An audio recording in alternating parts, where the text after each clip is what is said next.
Good afternoon, everyone. We'd like to welcome you to today's installment of the CINECA webinar series. Today, we're very pleased to have with us Dr. Éloïse Gennet from INSERM and Dr. Melanie Goisauf from BBMRI-ERIC. Together, they're going to be taking us through the ethical, legal, and societal issues in international data sharing within the CINECA project. So my name is Vera Matzer, and I'm involved in the CINECA project on behalf of EBI, and I'll be hosting today's webinar. I'll also be manning the question functions, and I'll show you how that works in a second. So before we introduce the speakers, I want to make you aware that this webinar is being recorded. That includes the question and answer session at the end of the webinar. We will make the slides and the video recording available on YouTube and also show it on the CINECA webinar on the CINECA website. So we've reserved some time at the end for questions, and you can add your questions in the GoToWebinar panel, which you see right here. Feel free to add your questions during the webinar, and we'll go through them at the end. I'm going to briefly introduce the CINECA project to you. CINECA is a 4-year project, and it stands for Common Infrastructure for National Cohorts in Europe, Canada, and Africa. And it receives funding from the Horizon 2020 project from the European Commission and the Canadian Institute of Health Research. Now, the vision of CINECA is to accelerate disease research and to improve health by facilitating transcontinental human data exchange. As you can imagine, there's a number of challenges attached to that. The first one's federated data discovery. So this is all about how, as a researcher in a particular domain, are you going to find cohorts of interest? This could be through a particular genotype or a phenotype, or how the data is being used. And the second one is the interoperable authentication and authorization. So after you've found the data that you're interested in, how do you get permission to access it? And then on the third challenge, once you have access, you want to ask questions across the cohorts, meaning there's a need for harmonized cohort level metadata. The ultimate aim is to enable federated analysis of research and healthcare applications, and CINECA will be working with a set of demonstrators across cohorts, both in the research but also the clinical setting. And then more focused on what we're looking at today is that on top of the challenges we've already mentioned, there's a fundamental need for transnational harmonized ELSI framework to address the ethical, legal, and societal issues. We also have an outreach and a training program to aid both the awareness and the capacity building in all of these areas. And if you'd like to be kept informed on the progress of the CINECA project or any future webinars or training opportunities, then actually we suggest that you follow us on Twitter or have a regular look at the CINECA website. We'll also soon be starting a newsletter. So today's presenter, we've got Éloïse Gennet, and she's currently working as a postdoc at INSERM. Outside of her own research, she's currently involved in 2 Horizon 2020 projects. One of them is CINECA and the other one is Easy Genomics. And she's a new member of the editorial committee of the International Journal of Bioethics. She was trained in law, specialized in health law, and Éloïse did an interdisciplinary and international PhD in law at the University of Aix-Marseille in France and in bioethics at the University of Basel. She's received the 2019 prize from the French Association of Health Law and the 2018 prize in law from Aix-Marseille University, as well as the 2018 PhD prize in European law from the legal faculty for her PhD thesis entitled Vulnerable People in Clinical Trials, Reflections in European Law. She's thus specialized in the field of health law, bioethics, European law, clinical trials, research ethics, as well as the concept of vulnerability, and particularly on the concept of health vulnerability. She's now steering her research interests towards innovation and data-driven technologies in public health research, notably when in favor of vulnerable groups of patients. And then our second speaker is Melanie Goisauf. She's a social scientist and serves as a research officer at BBMRI-ERIC. She's a visiting researcher within the School of Geography, Politics and Sociology at Newcastle University and a lecturer at the Department of Science and Technology Studies at the University of Vienna. She studied sociology at the University of Vienna at the Royal Holloway University of London and completed the postgraduate program for Sociology of Social Practice at the Institute for Advanced Studies, also in Vienna. She holds a doctoral degree from the University of Vienna. Her dissertation was awarded the prize for the best thesis in 2017 by the research network Gender and Agency of the University of Vienna. Her current research focuses on the ethical, legal, and societal implications of biobanking and related questions of governance and data sharing. Her recent research activities include the implementation of public engagement events within the Austrian national node of BBMRI and a Europe-wide survey to identify challenges arising from ethical legal developments in the field of biobanking. So I will hand over to Éloïse. Well, thank you everybody for being here today and for being connected for our webinar on the ethical, legal, and social issues of international data sharing on ELSI issues in CINECA. So I'm going to start by quickly showing you the CINECA cohorts that are located so in Canada. So we have Cartagena, we have the Canadian longitudinal study of aging, we have the child study, the Canadian healthy infant longitudinal development. Then we also have Africa involved with the consortium H3 Africa, Human Hereditary and Health in Africa. And for Europe, we have UK Biobank, we have BIOS and Lifelines from the Netherlands, we have EGICAT Estonian Genome Center of the University of Tartu, we have for Switzerland COLAS and PsychoLaus, and finally, of course, we have the European Genome Archive. So this webinar will be basically about the ELSI work package in CINECA. And so the initial work package for the ELSI issues is still work package 7 about the ethical and legal governance framework for transnational data sharing.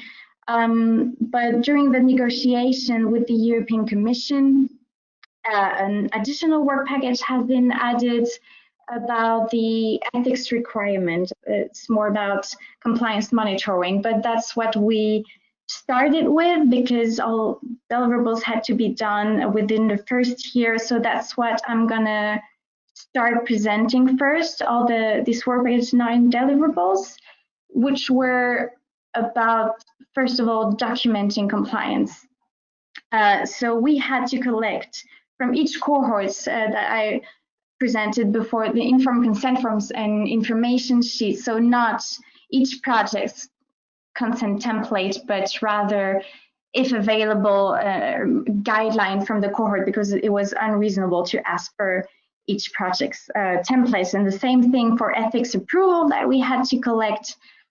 We chose to go rather for the general ethics approval from each cohort instead of asking for each project.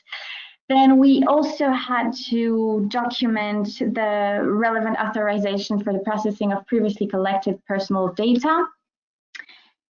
This was a bit of a tricky one because it turned out that cohorts did not really have such an authorization, that it kept referring us back to the ethics approval, of course, and informed consent forms. So maybe this requirement we felt a little bit difficult to apply. So we just actually, in the end, we ended up referring back to those first 2 deliverables. And the same thing for declaration of compliance with respective national legal frameworks, where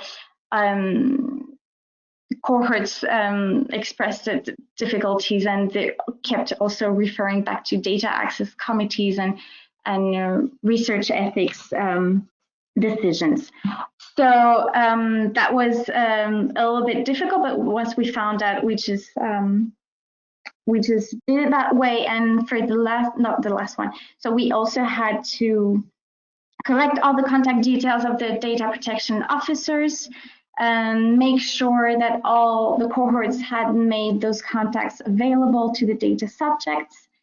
And of course, for Canadian and African cohorts, which are not subject to the GDPR and don't necessarily have a DPO, we then had to collect data protection policies, which will be very interesting in the second part this year, because now we are in possession of all those policies and guidelines, we will be able to actually compare all documents, and this will be an interesting process to do.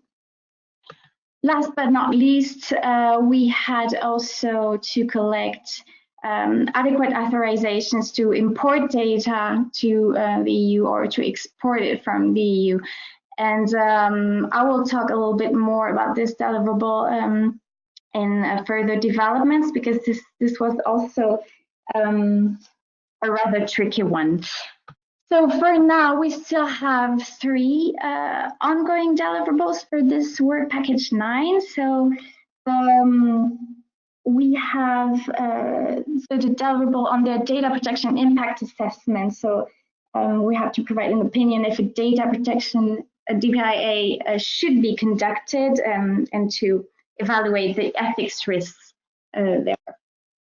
We also have the deliverable on the technical and organizational measures to safeguard the rights and freedoms of data subjects. And finally, a deliverable on the data, on how the data minimization principle is or will be implemented in CINECA. So we did have some difficulties, but I think those issues, those recurring issues in the work package 9 requirements are probably also a good basis to start from when we're going to identify the actual differences and gaps in order to being able to harmonize governance and practices in between CINECA partners. So now let's talk GDPR more precisely. So I'm going to first quickly clarify that GDPR will not always be applicable, because, for instance, some cohorts have expressed their wish to only share metadata or anonymous data. I know, for instance, bios and lifelines, but maybe some others, the one I could remember right now. Then there is also, GDPR the application of GDPR can be limited when the controller is able to demonstrate that no identification is possible. And last but not least, it is important to know that CINECA does not grant any shortcut to data access. The responsibility of compliant data sharing remains with the Data Access Committee and to the Research Ethics Committee. So this is an important question.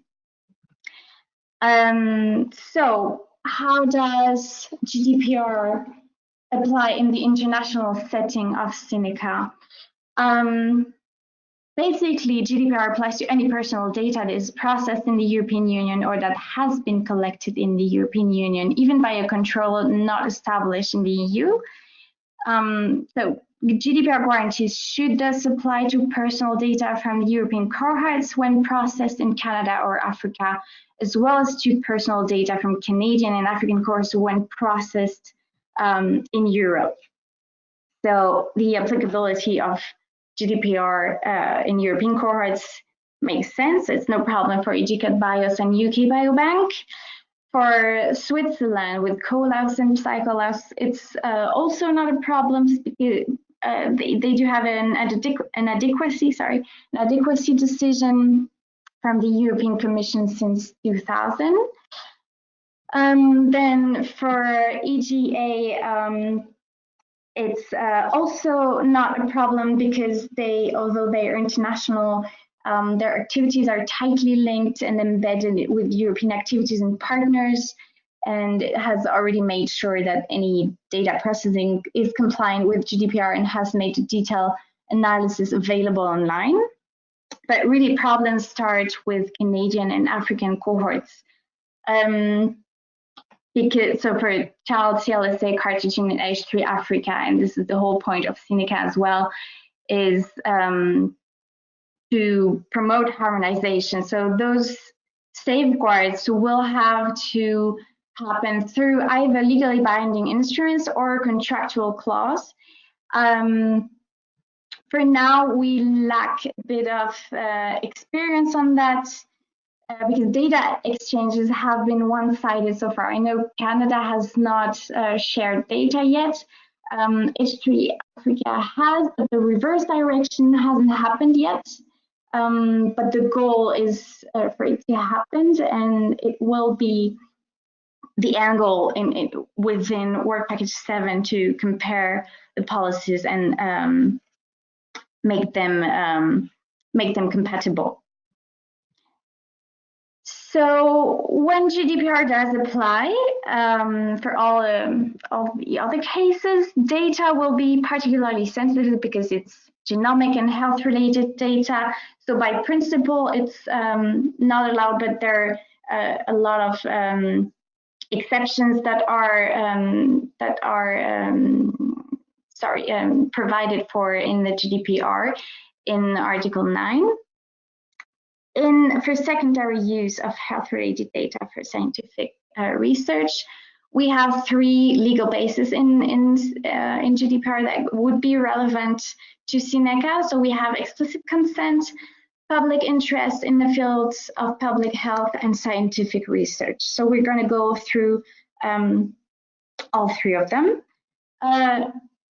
When researchers or data processors choose consent as a legal basis for secondary processing in research, so the first problem will be that data, of course, is sensitive. So not only will the consent have to be freely given, specific and ambiguous, it can be withdrawn at any time, but the specificity of having sensitive data means that the consent is going to have to be explicit. And the regular consent requirements in GDPR is already raised to a higher standard compared to the directive from 95. So it needs to be clarified what extra efforts a controller should undertake in order to obtain the explicit consent of a data subject. And this is something that is still debated among EU bodies to know exactly how it should be implemented. This we'll see, I guess, with time. And then the second problem or complication is for consent to secondary processing, because I know from the H3 Africa guidelines that they do use broad consent. It is a possibility, and it is encouraged as well, and it is normal for scientific research. There is this need. The GDPR does also provide for the possibility of granularity of consent. So it says it is often not possible to fully identify the purpose of personal data processing for scientific research at the same time as data collection. Therefore, data subjects should be allowed to give their consent to certain areas of scientific research when in keeping with recognized ethical standards for scientific research. Data subjects should have the opportunity to give their consent only to certain areas of research or parts of research projects to the extent allowed by the intended purpose. So there is this possibility. However, the Article 29 Working Party tends to interpret this recital in a very strict manner, because it says that it should be interpreted with a higher degree of scrutiny when this broad consent or granularity of consent would refer to sensitive data, which is definitely the case in CINECA. So it would really, this opinion from the Working Party really has been criticized in the literature to downplay recital 33 for health data research. But it is debated because some other bodies, for instance, the European Parliamentary Research Service, more precisely the Panel for the Future of Science and Technology, have confirmed that this opinion from the Article 29 Working Party significantly narrows down the possibility of broad consent for research. And the problem is that it might discourage researchers to rely on consent and just maybe choose another legal basis. So the actual interpretation of this recital may thus require more time and practical experience. But in the case of CINECA, if we would use broad consent, we're prepared. So there is this tool that has actually been developed in GA4GH, but that continues to be used and developed by several consortiums and cohorts in CINECA. So this data use ontology permits to translate data restrictions into a precise set of tags and terms that constitute this ontology. In particular, the restrictions based on the informed consent of the initial participant for the secondary processing of the data. In fact, it's time-consuming for data access committees to have a clear understanding of different informed consent forms, different languages, different expressions and subtleties, which are difficult to translate into clear data use conditions. So this is what Duo is offering to clarify on the large scale. And the latent goal of Duo, which is very interesting, is also then to encourage researchers and data collectors to align to this ontology when creating or adapting their informed consent forms, which would be very interesting and very precious for CINECA, as there are very different consent cultures in Europe, Canada, and Africa.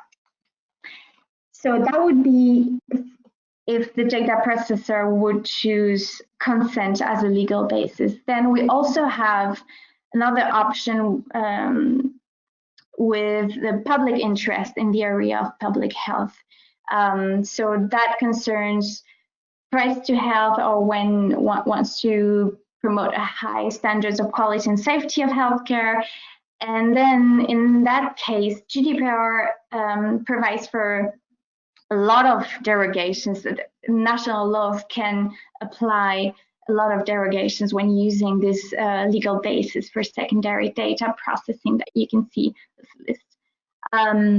But I'm not actually sure this would be an adequate legal basis for CINECA. I mean, it really depends how it's interpreted in the future. But to me, it would rather apply to more immediate public health issues and not necessarily health research. But it's still a valid option. And we have a third option, of course, the legal basis of scientific research. The good thing is there is a presumption of compatibility between the primary purpose and the secondary purpose for which data is processed. And there are also derogations, but there are less derogations than in the former one. So that actually could be a good compromise. So if we summarize quickly all the three possibilities, explicit consent is definitely the most desirable and the most ethical one to promote, but it could be so difficult to implement in practice and keep respecting on the long term. So public interest in the field of public health would be the least protective for data subjects' rights and probably the least accurate, but we'll see. And scientific research, as I said, would be a good compromise, not to hinder research, but the question of whether it is acceptable and accepted by the public to circumvent consent to share health data. So this is a question that maybe Melanie will come back to later on societal issues. Now I'm gonna move to the last part of my presentation on vulnerable groups in CINECA. So it is important to identify those groups because they often benefit from a stricter protection. So it's important to identify them in the main applicable legislations in order to flag potential legal gaps, especially as vulnerable categories might differ from one legal framework to another. And identifying those gaps and finding appropriate solutions without hindering data sharing and thus impeding research, is crucial for vulnerable groups not to be marginalized from health research benefits because of an overly cautious or restrictive approach of the reuse of their data. But who is vulnerable in CINECA? That's, I mean, there are plenty. We have, I think, 1.4 million data subjects, if I remember correctly, and we have whole cohorts that dedicated to vulnerable groups. For instance, the child study in Canada, or the CLSA that is focused on older adults. Probably a lot of the cohorts from the 34 African countries participating, a lot of participants will probably be economically disadvantaged, but this is also valid for any of the cohorts. Or we have as well Psycholaus in Switzerland, where it's rather going to be about mental disorders. So we have plenty of vulnerable groups that are involved and that are data subjects in CINECA. But it really depends what we understand by vulnerable people and vulnerable category. And what I would suggest is to differentiate between the type of risk, the level of risk, and then also to differentiate between a collective and an individual dimension of vulnerability. So that would give us those three main risks. We have a risk for autonomy, the risk of a violation of the free and informed consent. We have a risk for privacy, the risk of violation of data confidentiality. And finally, the risk for health and for benefit sharing, basically. So I'm going to go through all those three. Regarding decisional vulnerability, GDPR, what is interesting is that it actually only concerns explicitly children. It does not use the term vulnerable, but there are quite clear dispositions in the GDPR that are focusing on the fact that children need a special status. So the Article 8 is actually focused on information society services, but when we look at Recital 33, they do say they may be less aware of the risks, consequences, and safeguards concerning their rights in relation to the processing of personal data. Also, Recital 58 also says that the communication, information and communication should be in a clear and plain language that the child can easily understand. So there is this decisional vulnerability of children that is recognized in GDPR, definitely, but only for children, which might seem odd. But what compensates this is that there is a quite high standard, on the contrary, for obtaining a free consent. In fact, so several bodies, we have the European Data Protection Board, the DG for Health and Food Safety, as well as the Article 29 Working Party, interpreted this free given consent in GDPR quite strictly. And they say that participants should have a real choice and control. And in the case of a clear imbalance of powers between the participant and sponsor or investigator, that would imply that the consent is not freely given in the meaning of GDPR. So this is, for instance, the case of participants belonging to economically or socially disadvantaged group, or in any situation of institutional or hierarchical dependency, or in the medical field. Of course, this would also be the case. So it's quite a restrictive, quite a strict way of seeing the free consent is quite original in the GDPR. So now we're going to move to vulnerability, this time to risk of violation of data confidentiality. And in that aspect, actually, only CINECA data subjects will be vulnerable in comparison to other data subjects, just because of the sensitive character of genomic and health-related data. So compared to other they are already more vulnerable, but that's why we have their legal framework to protect them. And then within this genomic and health-related data, maybe there are some groups that will still be more vulnerable, who will have a higher level of vulnerability, either because they have a higher likelihood of data breach, or because the severity of the data breach would be higher.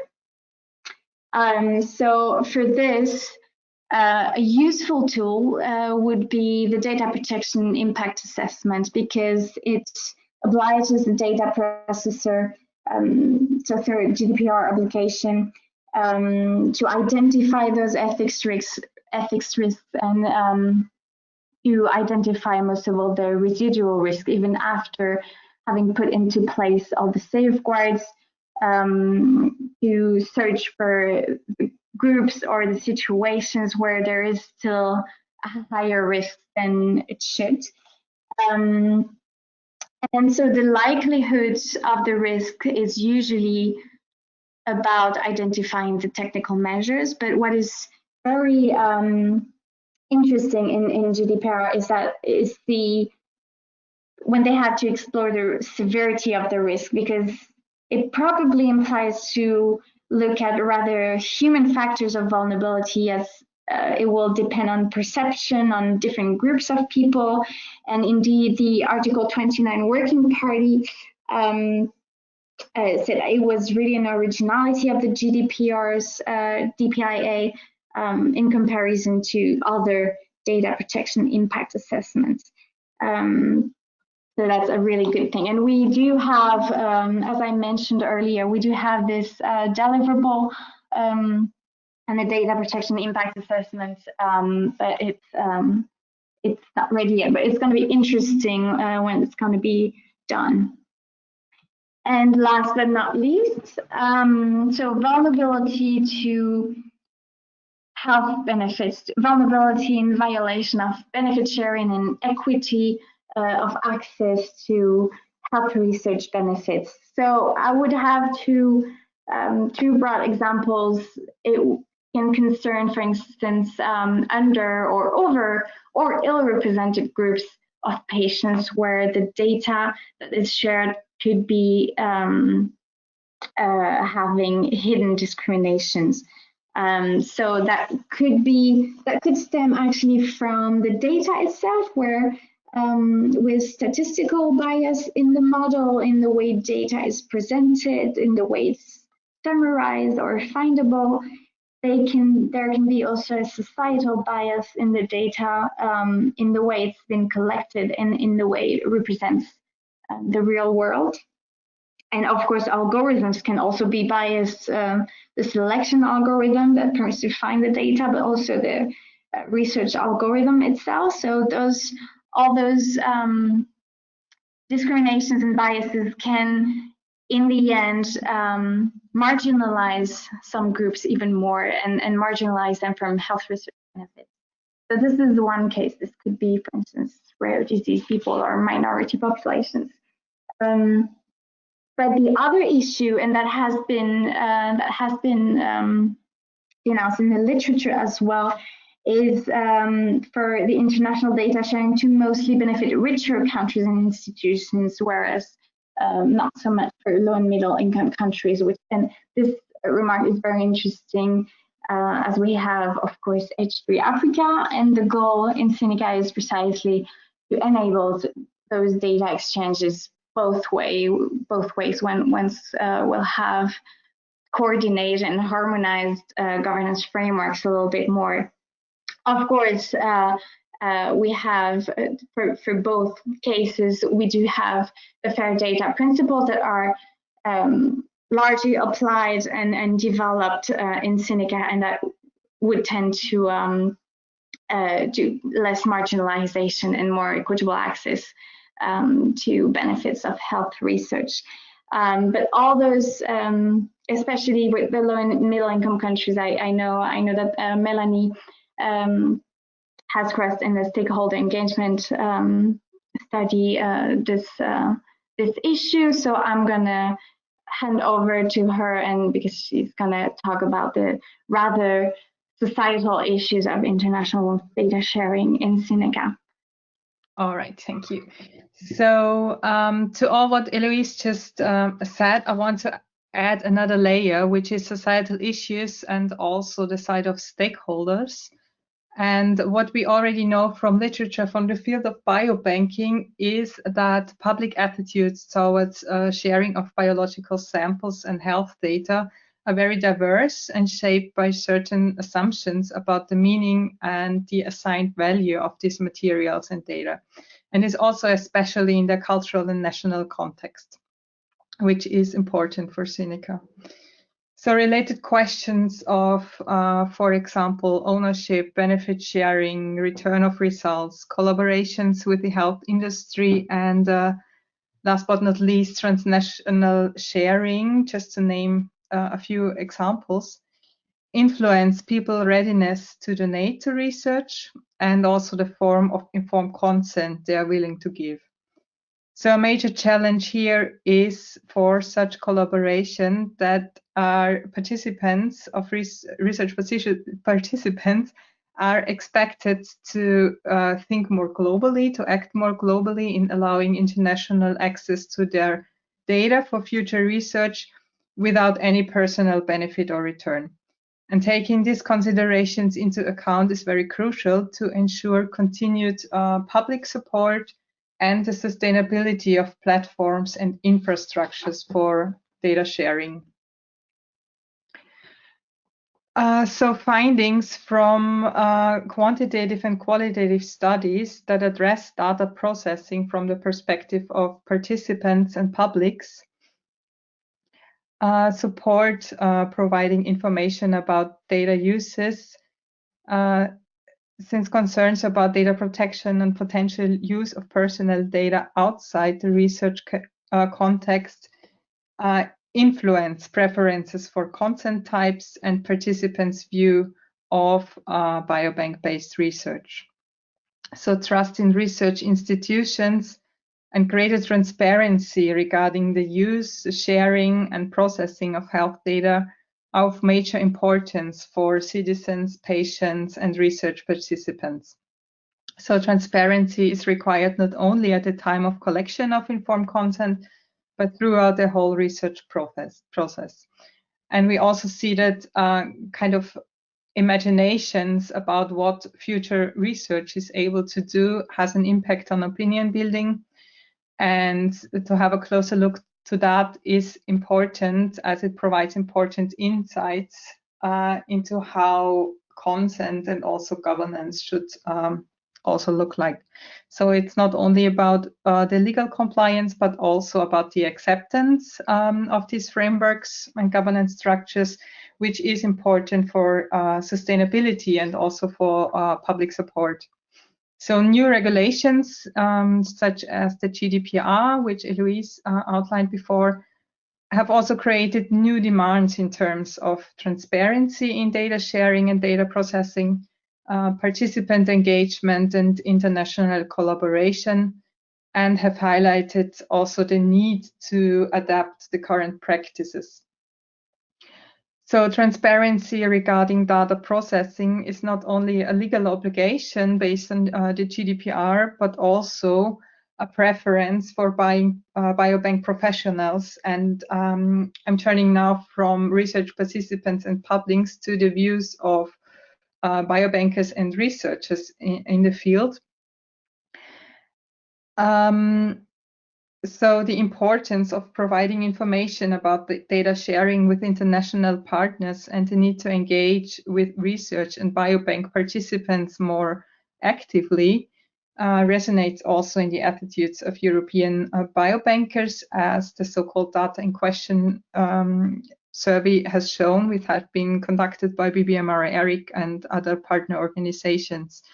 So this survey investigated the views of 273 biobankers and researchers from 32 mainly European countries on informed consent, public-private partnerships, sharing of data, and participant engagement. And these findings have shown that informing participants about data sharing and multiple uses of data in biobank informed consents have not so commonly practiced so far. So I picked out the responses for the question of which kind of information is provided in informed consent procedures more broadly. And here we can say that the information about sharing data and samples with parties in other European countries is provided or has been in the ticked by the respondents with 58% said it is provided, and sharing data and samples with parties in non-European countries was the responses were 51%. So a little bit more than half of the respondents say or know that it is currently, this kind of information is currently provided in their informed consent procedures. So when we look, this was what they think is currently practiced, and when we look at the opinions of biobanking professionals, here we can say that 78.9% and 77.2% say such information should be provided in informed consent procedures. So there is not only from public or research participants, but also from professionals in the field, the tendency to say, okay, this information about such collaborations and sharing must be provided to make also informed decisions. So these survey findings provide a framework to develop appropriate governance structures, which will improve these informed consent procedures and also participant engagement in biobanking. So what we see is there is this need, and there is also a need for ethical and legal guidance on how to put this into practice. Because as you also heard before, for all the legal and ethical issues, also the societal issues, there are a number of issues to consider, and I think CINECA is an interesting case to work on it and show how this could be put in practice. And also the application of IT for secure use and transnational sharing of data is also seen as an important issue in international biobanking community. So the views of publics, patients, research participants, biobankers are very important to consider in all that. And I'm going to continue now with one of the main tasks for us in CINECA, and this is the engagement with stakeholders, which have become an important element in good biobanking practice.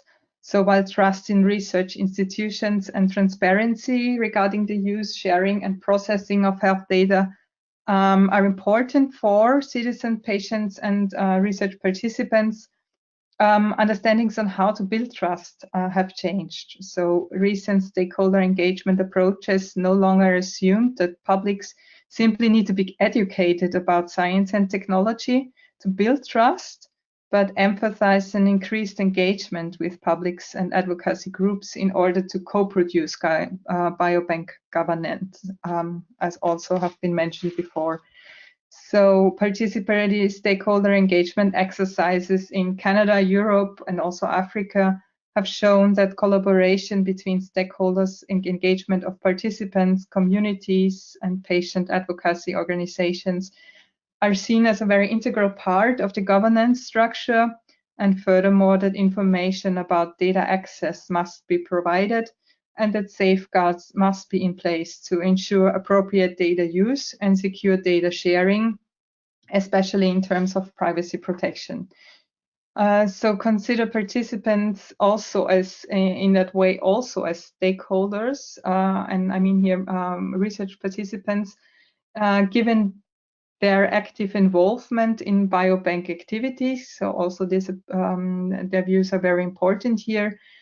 And engagement is essential in order to build trust and to enable continuous data collection, also to inform future research projects. So including stakeholders at very early stages of the research process and considering ethical, legal, and societal issues is key for the establishment of an appropriate governance structure that secures privacy, ensures ethical and legal requirements, and considers societal matters and ways of engagement. So this is very important for CINECA, and this is also where we started also at the beginning with stakeholder engagement. And the way how we do that in CINECA is based on the equity methodology. This is a research tool to do that. And the aim of this tool is precisely to consider all the ethical, legal, and societal questions and involving stakeholders before the translation of research into practice. So it's meant to start at the very early stages of the project, and it aims also to include different kinds of knowledge from various stakeholder groups, especially from those I mentioned before. And it thinks of governance also as a co-production. So all the participants in this methodology are invited to share all their views, opinions, and so on with us. And we are then going to collect them on with kind of post-it notes on a mind map. And the next step will be to analyze these contributions and then to develop develop it furthermore on a conceptual level, and then give some recommendations for that. So at this stage in CINECA is that we are in this first phase. So we are currently still collecting all these knowledges, all these opinions and views regarding sharing of data with various stakeholders groups. So for now, the first two exercises with this methodology took place. The first one in Africa with African stakeholders during a conference in Nigeria last year. And there were mainly researchers and other stakeholder groups there who contributed to this methodology, to the mind map. So there are a number of post-it notes have been produced and collected on this mind map. And another exercise took place within the BBMRI-ERIC stakeholder forum, particularly in the patient pillar, during the Europe Biobank Week in Germany last year, and this were mainly representative of patient advocacy group from Europe. So at the moment we have first data from African stakeholders and from European stakeholders, and we will continue to collect these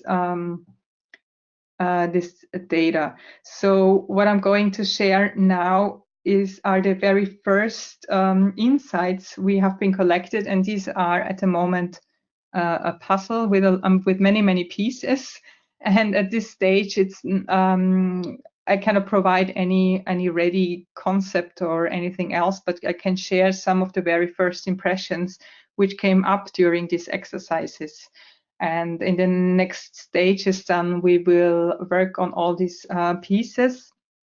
And we saw that given the different contexts of these first engagement events, the preliminary findings highlight different but equally important aspects. So African stakeholders highlighted the importance of equal partnerships with African countries for fair sharing of data and benefits among all involved stakeholders.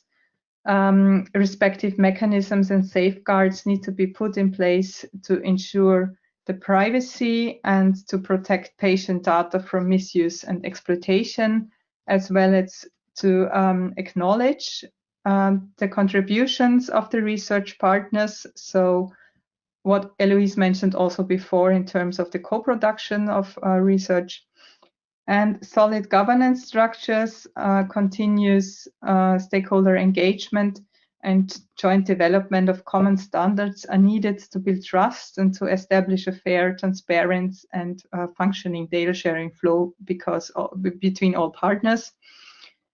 And patient advocates from the BBMRI-ERIC Stakeholder Forum considered the role of regulations for data sharing and the use of personal data. And it was discussed how or if legal tools can protect research participants whose data will be shared, and if opt-out and withdrawal is even possible in today's datafied worlds. So consent was mentioned, or reconsent was mentioned as an issue, and the role of information and understanding of what data actually is for participants to make informed decision. And this also goes back to the beginning of my part about the assigned value of this kind of data from the perspective of publics, patients, researchers, and so on. And this was identified as an area of risk, together with the question of how data is used and shared, by whom, for which purpose, and who is in control. And another aspect was the importance of returning results to participants. And these considerations have been framed with more general perspectives and understandings of what the common sense is in all that, and what the greater good is in all that, and trust was always in the center of this. So these findings and further engagement exercises throughout CINECA will build the basis to develop and well-grounded and accurate ethical and legal recommendations for data sharing between Europe, Africa, and Canada. So that's from my side. So thanks for your attention. And I think the floor is now open for questions. Yes, that's right. Thank you very much to both of you.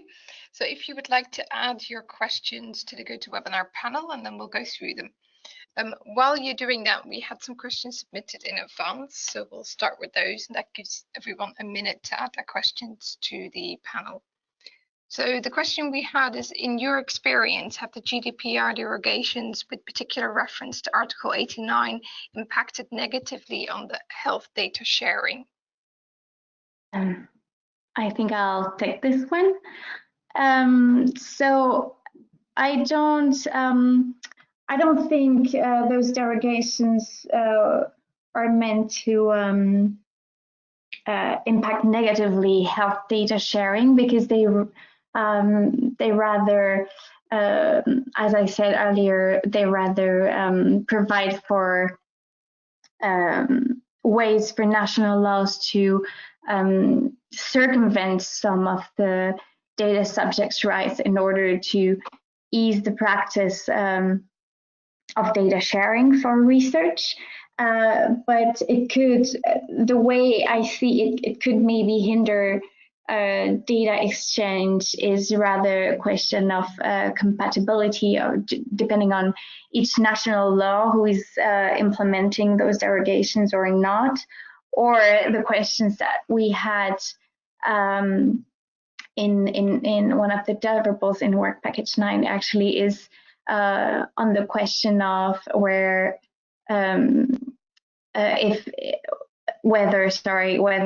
there would be some stricter laws or some stricter national laws regarding sensitive data.